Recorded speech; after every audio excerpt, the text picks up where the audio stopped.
Part 2 of Bob Cawley on Divine Provision.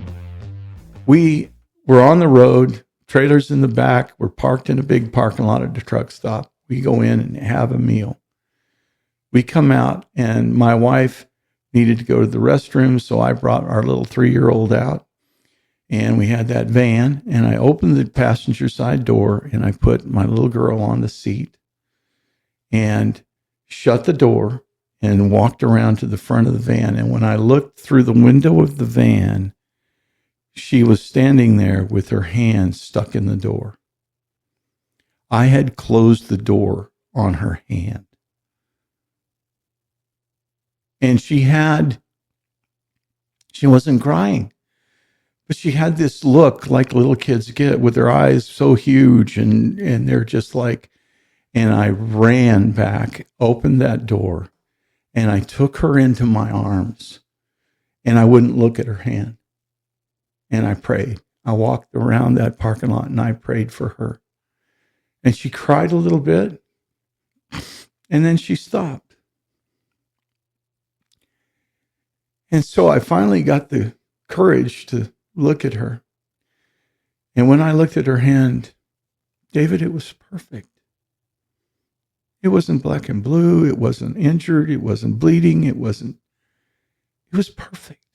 I grabbed it. I moved it. God provided for us. That's an emergency room visit. Yeah.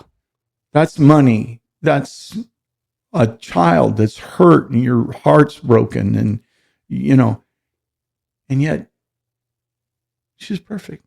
She had no recourse from that at all. There was nothing. It was like it never happened. And when God takes care of you, it's not just about money. Your car lasts longer. Your shoes last longer. You think that's funny, but what do you read about the children of Israel while they wandered in the desert for 40 years? It says their shoes never wore out. I've prayed over several cars. And God supplies in a lot of ways that are amazing. And I guess the thing that is most important for us to understand, that faith is a magical thing, but it's also a common sense thing. And a lot of people make faith some mystical, magical thing, How much faith do you have? How far can you? Do you realize? Do you understand how the remote works on your television? Not at all. But you push the button, don't you? I believe it's going to work. And you believe it's going to work. If it doesn't, I'm upset. Yeah. Yeah. You get out and get in your car and put the key in the ignition and turn it. What do you expect? I trust it's going to work. Do you understand how an internal combustion engine works? Hardly at all. We operate in faith all the time, perpetually, in common, everyday things. David knew he didn't have to win. See, faith will fool people. David didn't have to believe he could win. What did he say? He looked at that giant. He didn't see a giant. This is a visual thing here. When he looked out on that battlefield, he did not see a giant. What did he tell his brothers? Who is this uncircumcised dog that would rail against the God of Israel? He didn't see a giant. Faith does crazy things to people. Faith changes the way you look at things. And he didn't see that he had to win. He already knew God's going to take him down. All I'm going to do is pick up 5 stones and sling one at him, and the rest of it's done. On the other side of that, there's a lot of people that are walking around with the attitude like, I'll believe in God once he proves it to me. Once he heals someone I know, then I'll believe in God. I'll turn my life around next week. Or, if God is real, then why doesn't he just do this or jump through this hoop? And I think those are the people that we have to pray for, because they're thinking that God needs to show them somehow, as if he hasn't already done so, something that they decide is the end all. And then once they get that proof, they still don't do the thing. No, so that's the other side of that. I mean, there's so many miracles. I hear about them all the time. I'm doing this podcast. I talk to people all the time, and amazing things happen to people every single day in their lives, and nobody talks about it. Well, the thing to remember is that's not new. That it happened to Jesus. Yeah, that's true.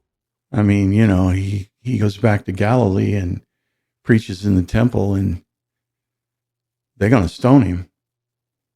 And he just looked at them and said, a prophet's not without honor except in his own country with his own people.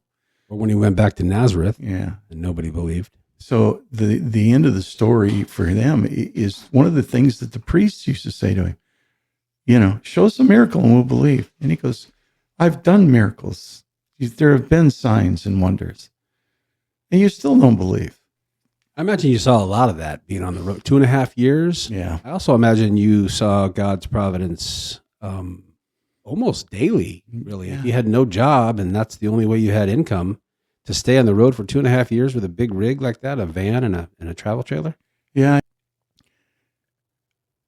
When I remarried, my wife was a beautiful lady, and she was a wonderful woman, been a Christian her entire life.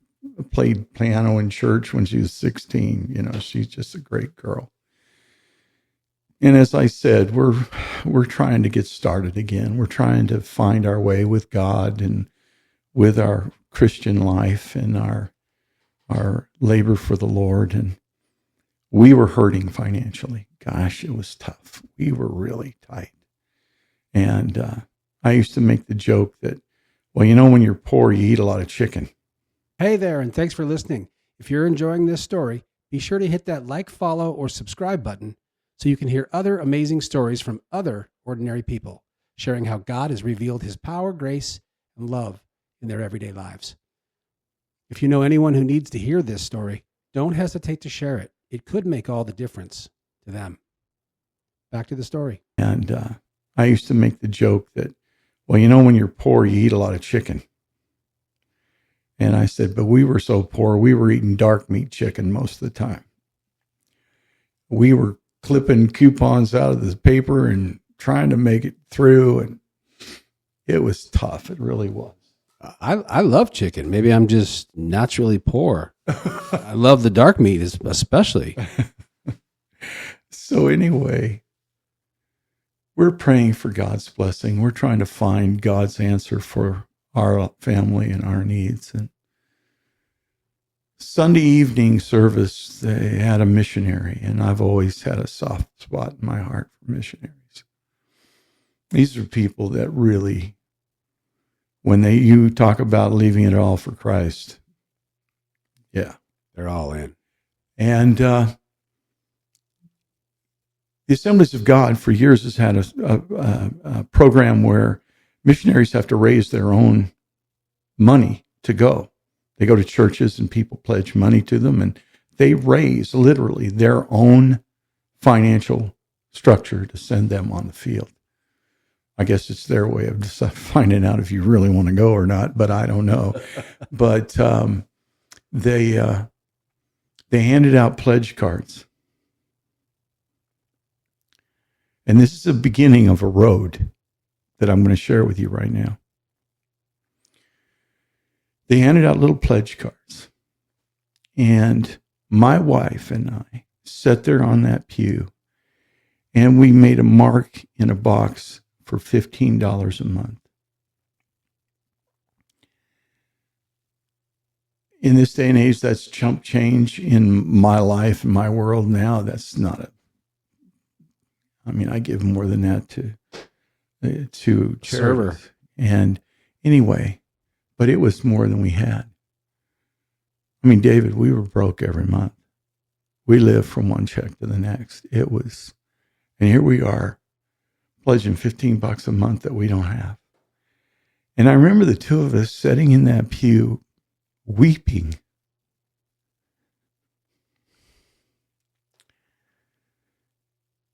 And believing that this was our way of letting God know that he would always come first, no matter what. So we handed it in. And the movement started. 2 months later, I think it was, I got a phone call from a friend that I'd worked with there where I was at. And he said, hey, we need a guy up here to go to work at Lou Grubb Ford. And why don't you come up and interview? And so I did. I went up there. And as God always does, it wasn't an interview. The manager started walking me around the parts department, telling me what they'd been doing and why they were changing things and that they had to move this over here and all that. And about halfway through this tour, I said, are we going to interview? And he goes, no, you got the job. And so I went to work and I started to make a decent paycheck for that day and time. 3 months later, I walked in and the manager handed me the keys to the warehouse and said, you're the new warehouse supervisor. And I go, really? Yeah, the last guy, he's gone. And you're the new guy. And I'll train you. And the manager trained me himself how to do the job. I did that job for 3 years, 2.5, 3 years, something like that. And our church was having a building fund. And they were starting a building program. And so they, somehow or another, they got a hold of me and they were talking to me. And I ended up in a board meeting with them. And so I make a pledge and I agree to help them out, along the way. And so we made a bigger pledge. Once again, probably a little more than what we really could afford. Well, an amazing thing happened. They fired the service manager. Okay? Now we're talking about Lou Grubb Ford. It's a huge story in Scottsdale, Arizona. Yeah, that's a big one.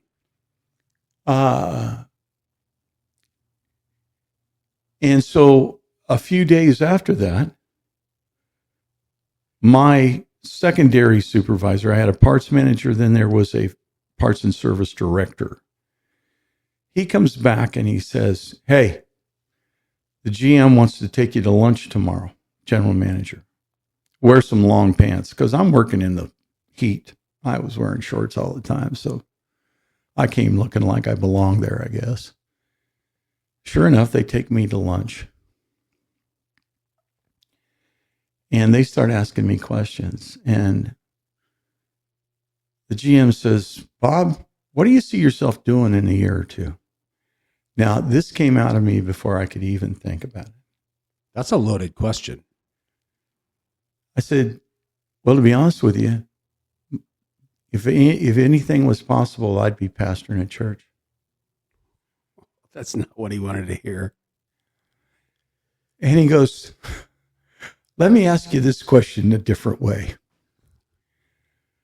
Let's say that we were going to build a new store in Fountain Hills. And I go, we're going to build a new store in Fountain Hills? And he goes, no. And I gave you the opportunity to be the parts manager or the service manager. Which would you be? And I said, well, I know a whole lot more about people than I do about parts. And I know that service managers have to deal with people. So I'd probably think I'd be better off as a service manager. So we finished up lunch, and that was all it said, and I went back to work. Pretty soon, my boss comes walking back, the parts manager. Well, how'd it go? What do you mean? How was lunch? It's okay. Did you get it? Did I get what? Oh, never mind. And he leaves. I'm like, what was that all about? Now understand, I'm a pretty naive individual at times. So pretty soon our shop foreman walks in for the shop and he goes, how'd it go? And I go, what? The lunch? Yeah, it was great. They're great guys. He goes, well, did you get it? Get what? And he goes, oh, never mind. And he leaves. Everybody knows something you don't know. So anyway, it finally dawns on me. Somebody goes, you idiot. They're interviewing you for the service manager's job. And I'm like, what? I've never been a service manager before. I said, well, apparently they don't care. Now, in retrospect, let me take you back a week. They had their meeting of managers with Lou once a month. And a week earlier, they'd had that meeting, and Lou made this comment. We fired the last guy that was our service manager because of how he treated people. You guys all know what I think about people, how important they are to our company and how we have to take care of our customers. And I need somebody, I'd like it to be from inside, that we can put in that office that will do it the Lou Grubb way. And Lou's way was pretty simple. Customer's always right. And second thing was, if the customer's wrong, refer to number one. Rule 1, yeah. And so anyway, of all people, the used car manager says, that guy that runs the warehouse. And Lou said, a parts guy? Yeah, but he's been in service. He was a service advisor for years. He knows his business. He's mature. He's smart. He takes care of people. He treats us like real people. He doesn't look down on us.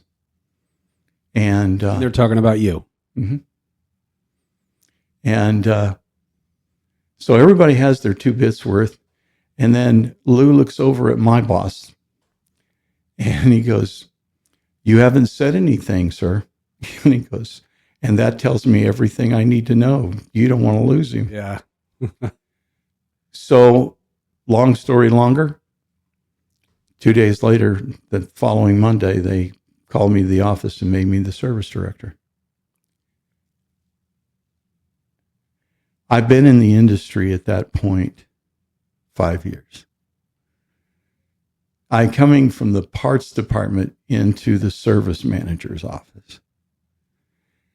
You tell that story to anybody in the car business and they'll tell you you're crazy. It seems like every time you made a pledge to the church that was out of your reach, God gave you a boost. And if you think that's good,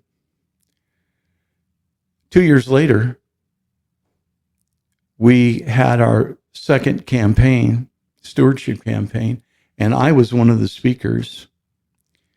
Our church wouldn't handle this, so we went over to First Christian Church. We rented it Sunday afternoon, and we had our first service with everybody in one building. There were 2,300 of us. Whoa. And I did my speech. I made my pledge. And went back to work, and things were hard. It was not a good thing there. I felt a lot like Joseph. I've got to be honest with you. The manager, the GM that made me the service director had left, retired. New guy came in, didn't know him, didn't know anything about him. He always was hard on me. And out of nowhere, the phone rings. Now again, I made that pledge. It's a headhunter. Bob, I got this store in California. They're looking for a guy.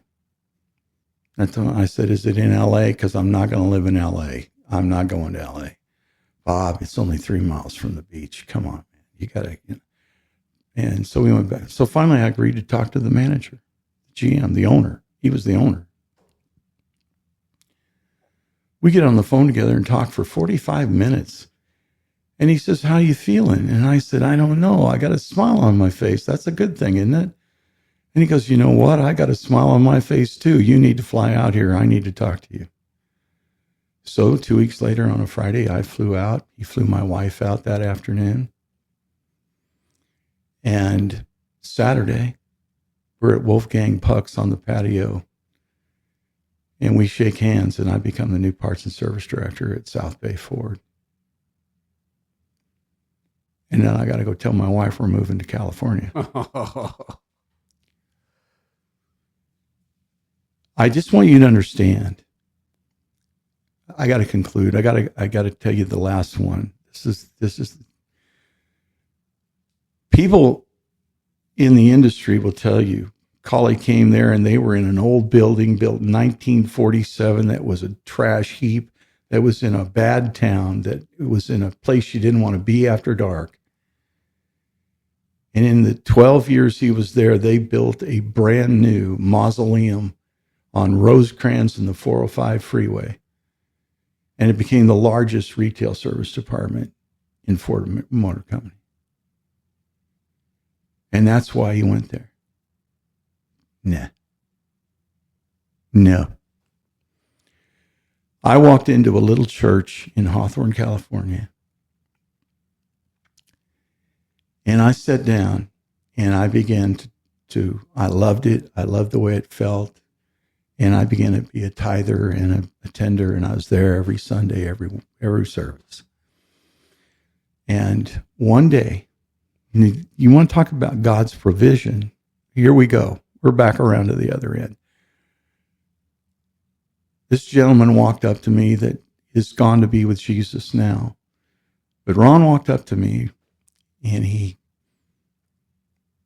put his arm around me, and he says, "You know why you're here?" I said, "No. I guess because I took a job here." And he goes, "No. God gave you that job so you could be here. Do you know why you're here?" I said, "No, I guess." He goes, "You're here because I prayed for you." Oh, wow. And I said, "What do you mean?" And he said, "I have led the stewardship campaigns and the fundraisers for this church to buy and build a new building for something like 4 years. And I'm retiring and I'm going to move to Northern California. But I told God, I won't leave till you send my replacement. And you're that man." He just met you. Mm-hmm. And he must have known what he was talking about, because over the next 12 years, I led the stewardship campaigns in that church. And in 12 years, we bought a city block of Hawthorne, California. Now, property in California is not cheap. God gave us that land for $400,000. Wow. The city just said, "It's yours, $400,000, take it." And we raised the funds. We built a new sanctuary, Sunday school rooms, offices, huge parking lot, all of that. And I got to see it finished. I got to see us occupy it. And I attended church there for almost a year. And then we came back here. And during that period of time, I had to warn my wife. I told my wife, "Don't tell anybody how much money we give to the church." I was in a good position. I made a decent amount of money, but what I gave to the church every year was More than $15 a month? Yeah. I told her they won't believe and they won't understand. So we're planning to come back here because our kids are here, our grandkids are here. So we sold our house that we were living in. It was a townhouse.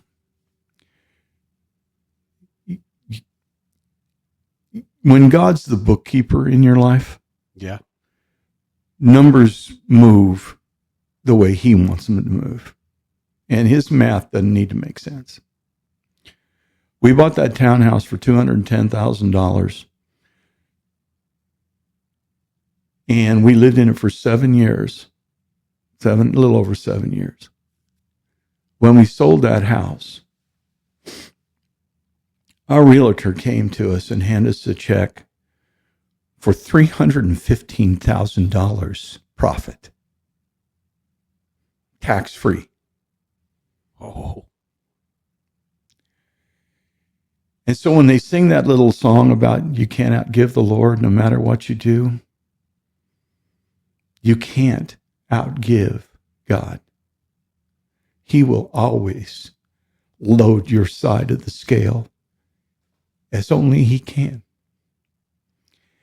And so through my career, every time that I have stepped up and obeyed what God has asked of me,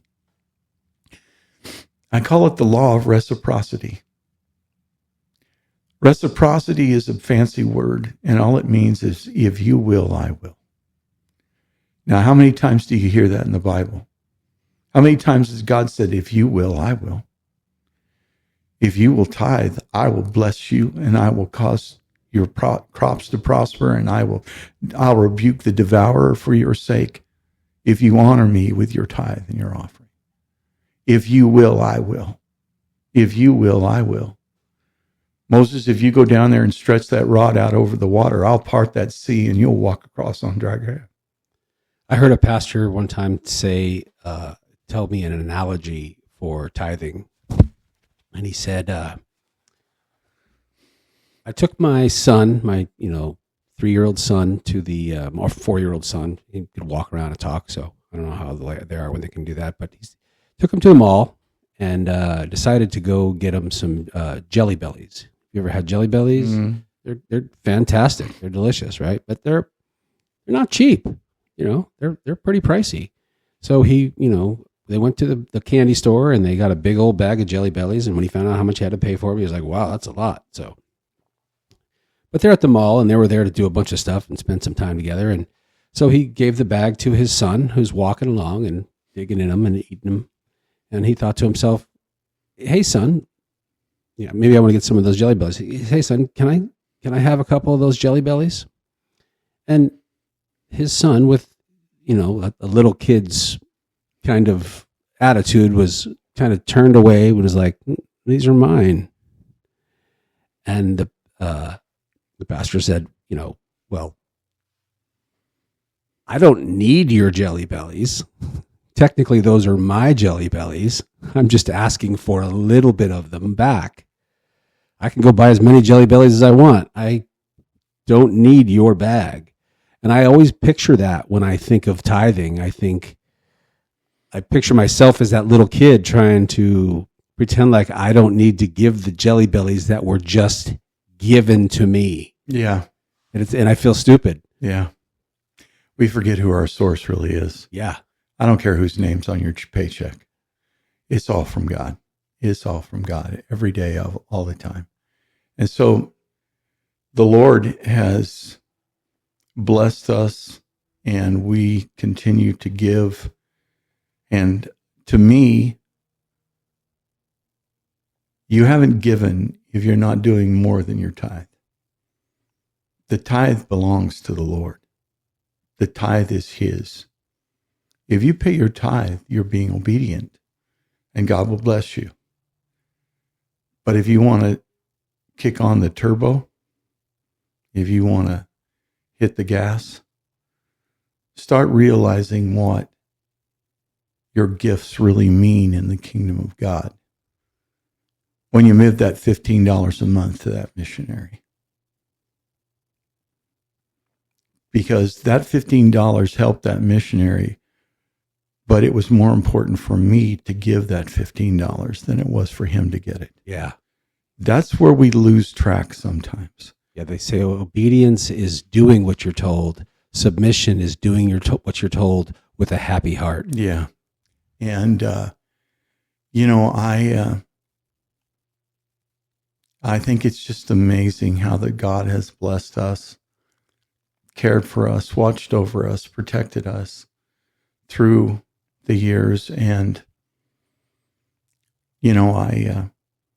I work for the Horn family is a very devout Mormon family, and they're very wonderful people. They've been so good to me that I can't even tell you. But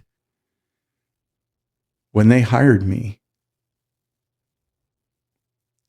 it was recession time. It was 2009. And The father and three sons, three sons and a son-in-law run it.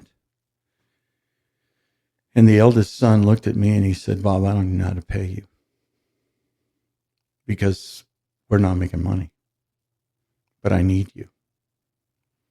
So I'm going to give you a guarantee for at least a year. Well, in the automotive industry, we live off what this is harsh, but this is car people talk. You eat what you kill. Yeah. And so not a lot of mercy, whole lot of, if you want to make more money, work harder. A guarantee for a year is just unheard of. That's just ridiculous. Somebody might give you a guarantee for 2 or 3 months, but that's. I lived on a guarantee for 2.5 years because the recession was pretty rough, man, and we were having a hard time. But he wrote those checks, just regular as clockwork. Well, I got the places turned around. I got things started to work better because I happen to be blessed. God gives me favor. And I have done things in the industry that people still can't hardly believe I got away with. But people tend to follow somebody that is a true believer, not just in God, but in what he does and what he says and what he believes, that walks the walk and talks the talk. Anyway, I wrote an email to my boss, my owner, and I said, I know that you're a devout Latter-day Saint family, and I know that you believe in tithe. And I do too. I'm not of your faith, but I am a tither. And I am also a giver. I give over and above. And the only way that I can increase my giving and increase my ability to help the program of God is if I'm able to make more money. So I tell you what I'd like to do. I'd like for you and I to figure out a commissioned pay plan like I've been on ever since I've been in the business, and where I can share in what I'm growing, that I can share in the profit. And with that increase, I will increase what I'm giving to God in the program of God. And you tell that to anybody, they're like, you sent that to your boss? What in the world was wrong with you anyway? He sent me an email back the same day. I'll start working on it right now. Took him 2 months to figure out what he was going to do. But let me just tell you the trick in this. He gave me a good pay plan. Now, this is the part that when you build for others, when you're a Joseph, you don't own the place, but you work in the place, and you do more. You act like you own the place. You work like you own the place. People recognize that. My pay plans for all the time I worked for the Horns had a pay plan. Commission on this, bonus off this, pay plan this long. At the bottom was my guarantee in red letters. Bottom line that Aaron Horn wanted me to know, no matter how good we do, you will never make less than that. And you know what I thought of when I saw it? The words that he told me when he hired me. I'm going to give you this guarantee because I don't want you to leave us. So every pay plan that I had after that, they changed. They morph into different things. Commission pay plans seem to always have to morph into something else. But no matter what my pay plan was, in red letters, was my guarantee.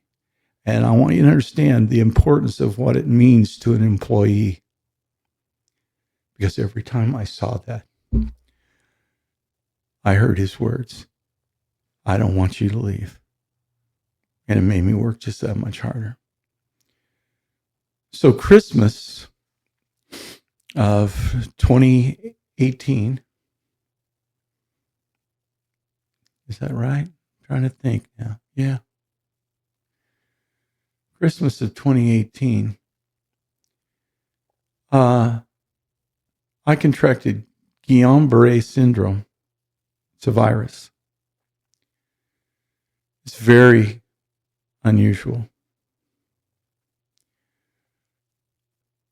Within 3 days, I was completely paralyzed.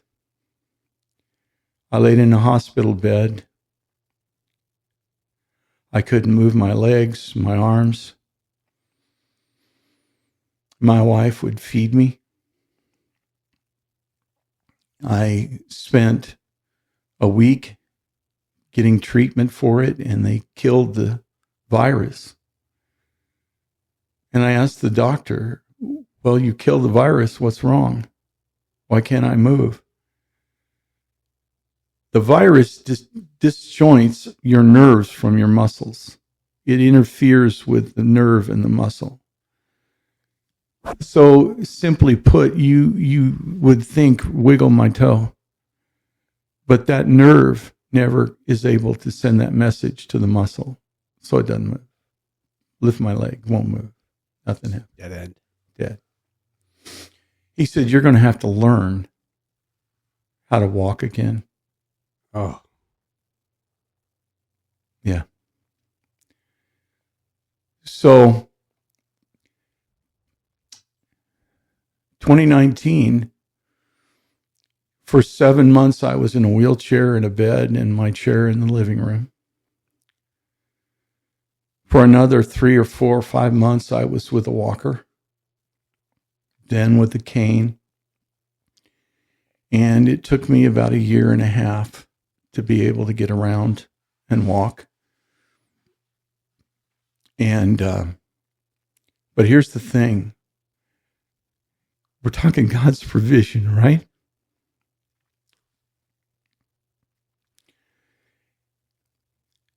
That guarantee was still on my paycheck, on my payroll sheet.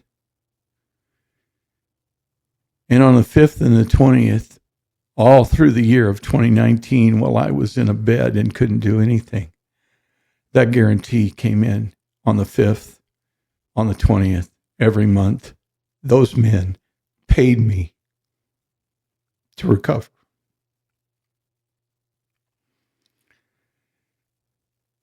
Again, God's provision, that I was with people that would return to me the loyalty that I had given them. And I came back from that, and I worked for them for another 2 years, maybe 3 years. And I trained and prepared the gentlemen that would take my place so that they had no fall off when I retired. They didn't have to go looking for somebody because I took care of them. And I have looked at myself many times in the life of Joseph and what he had to deal with in Egypt.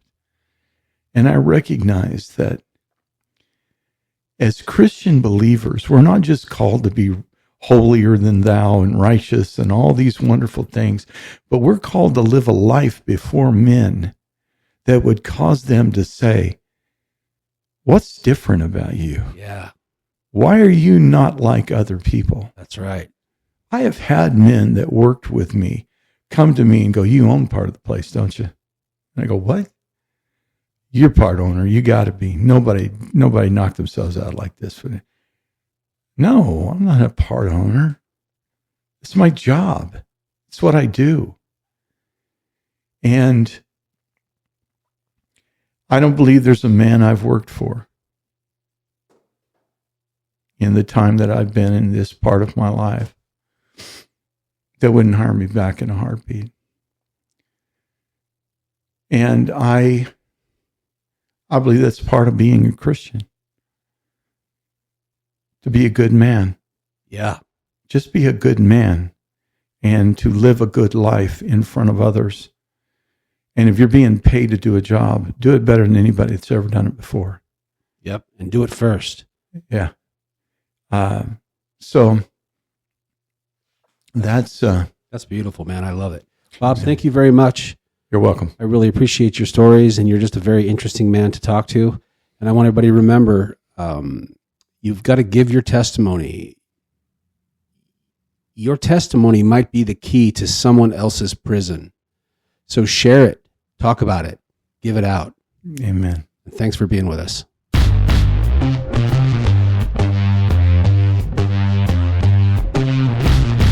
Hey there, and thanks for listening.